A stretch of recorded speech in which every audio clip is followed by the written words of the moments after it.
Good morning friends. आज का दिनांक 13 अक्टूबर 2025 है। आज का करंट अफेयर्स हम स्टार्ट करते हैं ना। सबसे पहले हम बात करेंगे न्यू स्टार्ट ट्रीटी या न्यू स्टार्ट संधि। ये किस किस के बीच में हुई थी? अमेरिका और रूस के बीच में हुई थी। और इसका उद्देश्य क्या था कि परमाणु हथियार है जो उनको कंट्रोल से लेके संबंधित थी ये। और ये संधि 1 वर्ष के लिए बढ़ाया गया, इसका जो टेन्योर है वो। और ये कब हुई थी? 2011 में हुई थी। तो इम्पोर्टेंट आपको इतना याद रखना है कि न्यू स्टार्ट संधि किस किस बीच में हुई है? अमेरिका और रशिया के बीच में हुई है और 2011 में हुई थी। ये जो संधि है ये चाहती है कि मतलब परमाणु हथियार है उनको सीमित किया जाए दोनों देश मिलके। तो इसको लेके अब इसका कार्यकाल 1 साल के लिए बढ़ाया है। बहुत ही इम्पोर्टेंट है, आपको याद रखना है ना। नेक्स्ट है अंतर्राष्ट्रीय पर्पल फेस्टिवल 2025 में कहाँ पे हुआ है? कहाँ पे हो रहा है? पणजी गोवा में हो रहा है ना। उद्देश्य क्या है? जो भी दिव्यांगजन है कि अधिकारों और समावेशी समाज को बढ़ावा देना। इसमें क्या किया जाएगा कि जो भी दिव्यांगजन के सामने जो भी चैलेंजेज आते हैं उनको लेके एक कॉन्फ्रेंस वगैरह आयोजित की जाएगी और उसमें डिसीजन वगैरह लिया जाएगा। तो इसके लिए ये कॉन्फ्रेंस आयोजित की जा रही है। तो अंतर्राष्ट्रीय पर्पल फेस्टिवल कहाँ पे हुआ है? पणजी गोवा में हुआ है। दिव्यांगजन के अधिकारों और उसी समाज को बढ़ावा देना है। इतना इम्पोर्टेंट नहीं है, एक बार आप नॉर्मल जानकारी के लिए रख सकते हो, पर ये वाला बहुत ही इम्पोर्टेंट है। इसमें वो पूछेगा न्यू स्टार्ट संधि किस किस के बीच में है? अमेरिका और रशिया के बीच में हुई है।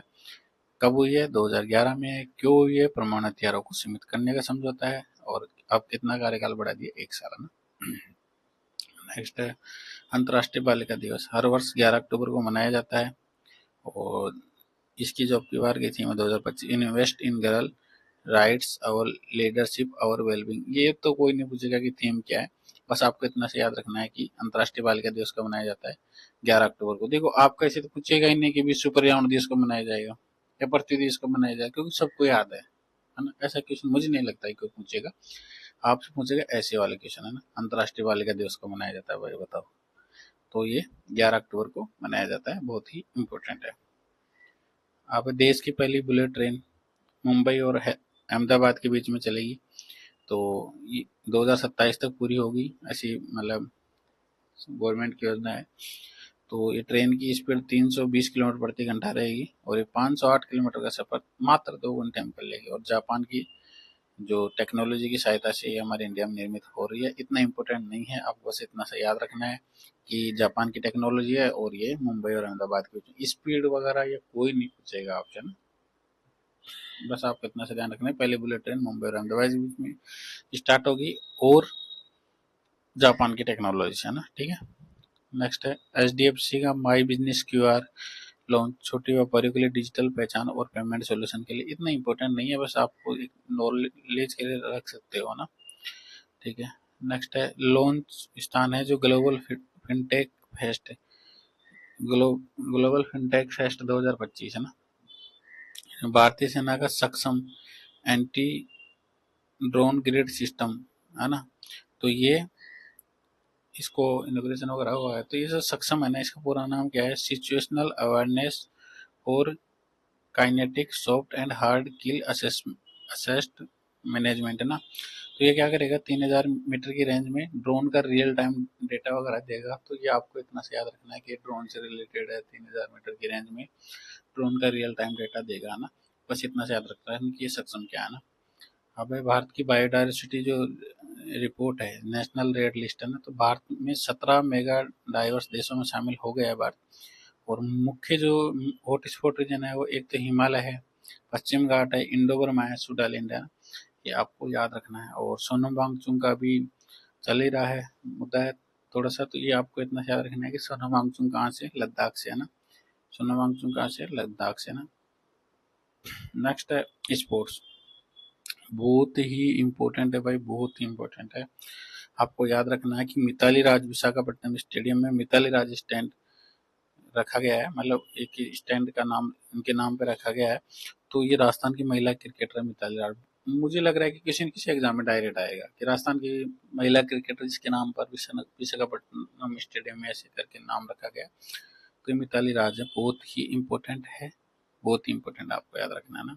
और मैं पहले बताया था कि भारत की मेजबानी में वर्ल्ड पैरा एथलेटिक्स चैंपियनशिप में ब्राजील 37 पदक जीता था और भारत ने 22 पदक जीते थे। ये बातें हम कर ही रहे थे। अब ये जो 22 पदक जीते थे ना, उनको सम्मानित किया गया है। तो यहाँ तक तो बात सही है, पर इसमें जो इम्पोर्टेंट है ना, वो ये है कि ये वाला कि भारतीय पैरालंपिक कमेटी के जो अध्यक्ष थे ना, वो पहली बार राजस्थान से, और राजस्थान के देवेंद्र झाझड़िया जी थे। तो मुझे लगता है कि राजस्थान के एग्जाम में पूछने की ज़्यादा चांस है।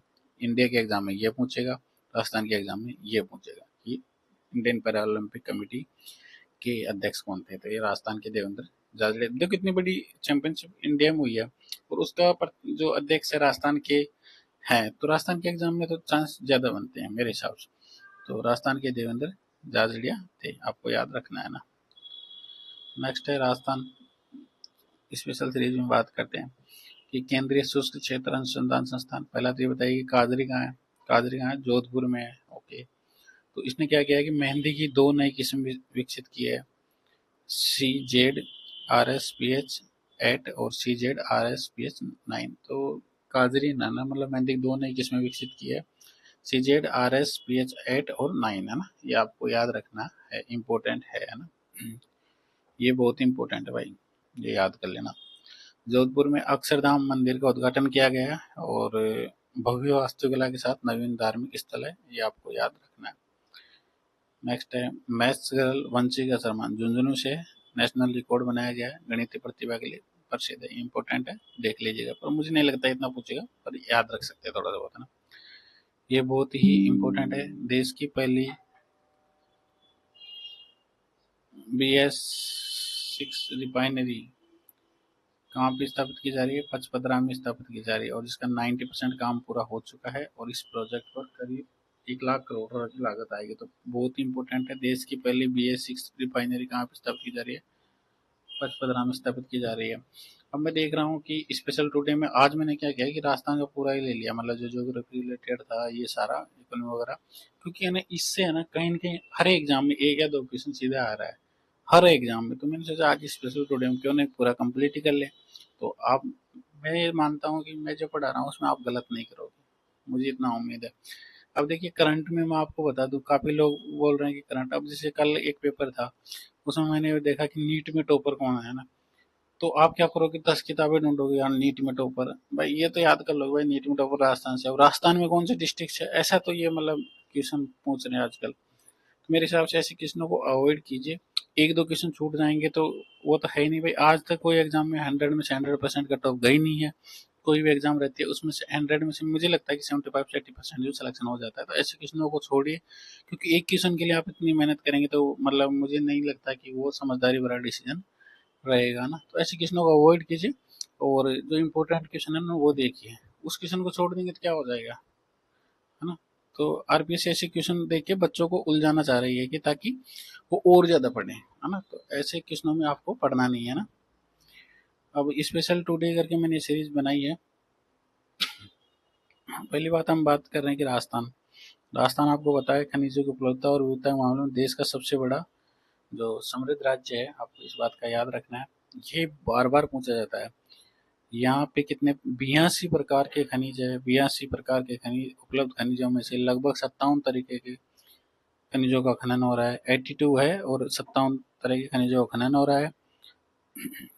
और कुछ खनिज तो ऐसे हैं प्रदेश में जो देश में कोई और जगह है ही नहीं, यहाँ ही पे है। जैसे राजस्थान देश में लेड और जिंक, सेलेनाइट, सिलिशियस अर्थ, सिल्वर, चांदी और वोलेस्टोनाइज खनिजों का एकमात्र उत्पादक है। काफी एग्जामों में पूछा गया, काफी मतलब ये सीधा पूछा जाता है। लेड याद कीजिए, राजस्थान किसमें एकमात्र उत्पादक है? लेड और जिंक, सेलेनाइट, सिलिशियस अर्थ, सिल्वर, चांदी, वोलेस्टोनाइट किस किस में है बताइए? लेड, जिंक, सेलेनाइट, सिलिशियस अर्थ, सिल्वर, चांदी और वोलेस्टोनाइट में एकमात्र उत्पादक है, आपको याद रखना है। नेक्स्ट है पोटाश भी देश का 94% राजस्थान में मौजूद है। पोटाश में 94% राजस्थान में ही है। एक बार फिर वापस पूछ लेता हूँ कि राजस्थान किसमें खनिजों में एकमात्र उत्पादक है? लेड, जिंक, सेलेनाइट, सिलिशियस अर्थ, सिल्वर, वोलिस्टोनाइट, याद रखना आपको ना। और देश में पोटाश में तो 94% राजस्थान में है ही। देश में सीमेंट उत्पादन में आंध्र प्रदेश के बाद राजस्थान अभी सेकंड नंबर पे है ना। और इसमें बहुत ज्यादा इन्वेस्टमेंट किया जा रहा है, तो आपको याद रखना है कि राजस्थान सेकंड नंबर पे है।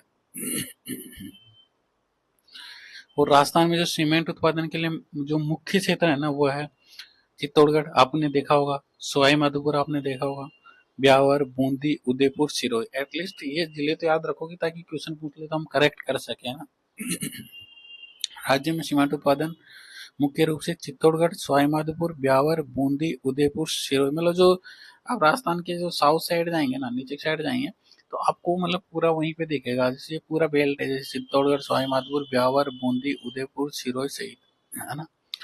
और आजादी से पहले राजस्थान में करीब 110 साल पहले पहले सीमेंट फैक्ट्री कहाँ पे स्थापित की गई थी? 1915 में बूंदी जिले के लाखेरी में हुई थी, और ये प्रदेश की पहली सीमेंट फैक्ट्री थी। आपको याद रखना है, बहुत ही इम्पोर्टेंट है ना। बूंदी जिले के लाखेरी में पहली सीमेंट फैक्ट्री स्थापित हुई थी। सॉरी। सीमेंट का सालाना उत्पादन 77.5 मिलियन टन के आसपास है, आपको याद रखना है। और सीमेंट क्यों मतलब यहाँ पे अग्रणी है? क्योंकि यहाँ पे कच्चा माल आसानी से उपलब्ध हो जाता है। और फिर इसके बाद में बात करते हैं भीलवाड़ा जिला। भीलवाड़ा जिले में रामपुर आगुचा में खाने हैं, तो किसके लिए? शीशा और जस्ता का 58.8 मिलियन टन भंडार है, तो ये याद रख लीजिए। शीशा और जस्ता के लिए रामपुर आगुचा की खाने बहुत फेमस है भीलवाड़ा की। ये देश का सबसे बड़ा शीशा, जस्ता और चांदी का मात्र एकल भंडार है, बहुत ही इम्पोर्टेंट है।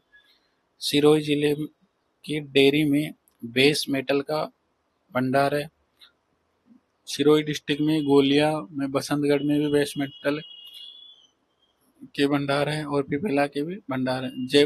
और जयपुर का मोरिजा चोमो जो बानू मोरिजा क्षेत्र है वो लोहे के लिए फेमस है। और उदयपुर जिले का अंजनी जो क्षेत्र है वो तांबे के लिए फेमस है। उदयपुर डिस्ट्रिक्ट की नाथरा की पाल भी लोहे के लिए फेमस है। और और क्या नाम है, जगत रेल पाटलिया में बेराइट का, और चामर कोटला में रॉक फॉस्फेट का भंडार है। और सीकर जिले में फ्लोराइट का है, और डूंगरपुर जिले में फ्लोराइट का है ना। अजमेर जिले में मैग्नीसाइट का भंडार है। जैसलमेर जिले में SMS ग्रेड चूना पत्थर के 1700 मिलियन टन से अधिक के भंडार है, आपको याद रखना है। तो चूना पत्थर कहाँ कहाँ पाया जाएगा आपको याद रखना है, क्योंकि क्वेश्चन पूछा है। जैसलमेर, नागौर, पाली, बांसवाड़ा, बूंदी और भीलवाड़ा, झालावाड़, उदयपुर, चित्तौड़गढ़, सिरोही, पाली, कोटा, अजमेर आदि जिलों में सीमेंट ग्रेड चूना पत्थर का भंडार 10,000 मिलियन टन से अधिक है, ये आपको याद रखना है। और बीकानेर, बाड़मेर, नागौर, जैसलमेर और जालौर में क्या है? लिग्नाइट के भंडार है। बीकानेर, बाड़मेर, नागौर, जैसलमेर और जालौर में लिग्नाइट के भंडार है।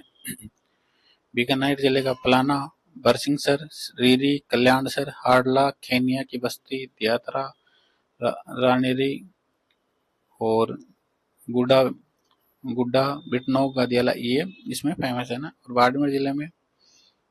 बाड़मेर जिले कौन कौन से हैं आपको? मांडल चारणी, कपूरी, जालिपा, गिरल, और ये आपको याद रखना है ना। नागौर जिले की मेड़ता रोड, मीरानगर, कसनाव, इगनार, ये बहुत ज्यादा पूछ रहा। माता सुख, कापरियों की ढाणी, नीमड़ी, चंदावतान, ये इसके लिए फेमस है, आपको याद रखना है ना। जैसलमेर जिले में खुडी, रामगढ़ और जालौर जिले में आदि सेवाड़ा आदि जगह। पोटास के लिए कौन कौन फेमस है? गंगानगर, हनुमानगढ़ क्षेत्र बड़ी मात्रा में पोटास की, तो आपको ये ध्यान रखना कि जो अपना ऊपर वाला बेल्ट है वो पोटास के लिए फेमस है। तो इस प्रकार से मैंने राजस्थान को लेकर एक सीरीज बनाई है जो बहुत ही इंपॉर्टेंट है, आप इसको रट लीजिएगा क्योंकि ज्यादातर क्वेश्चन यहीं से उठेगा, मैं आपको बता रहा हूँ ना।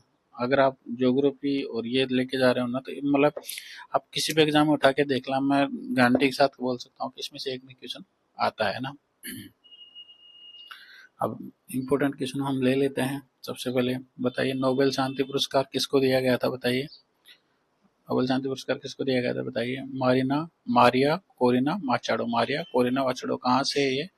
वेनेजुएला से। क्यों? वेनेजुएला में डेमोक्रेटिक राइट्स को प्रोटेक्ट कर रही थी, उसके लिए संघर्ष कर रही थी, उसके लिए इनको नोबेल शांति पुरस्कार दिया गया।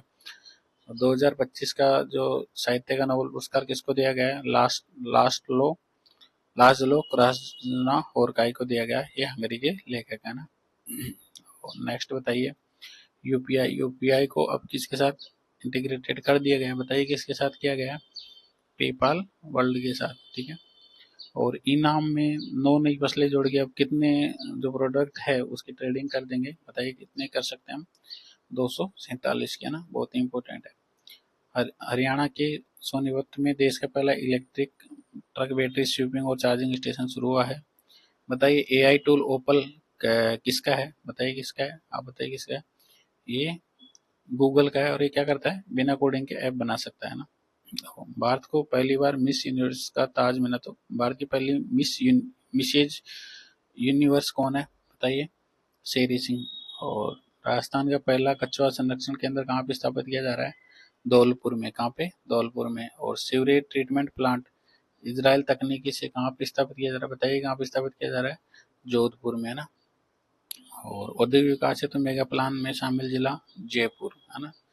तो ये आपको याद रखना है, बहुत ही इंपॉर्टेंट है। थैंक यू सो मच दोस्तों, नेक्स्ट वीडियो में मिलते हैं। Thank you.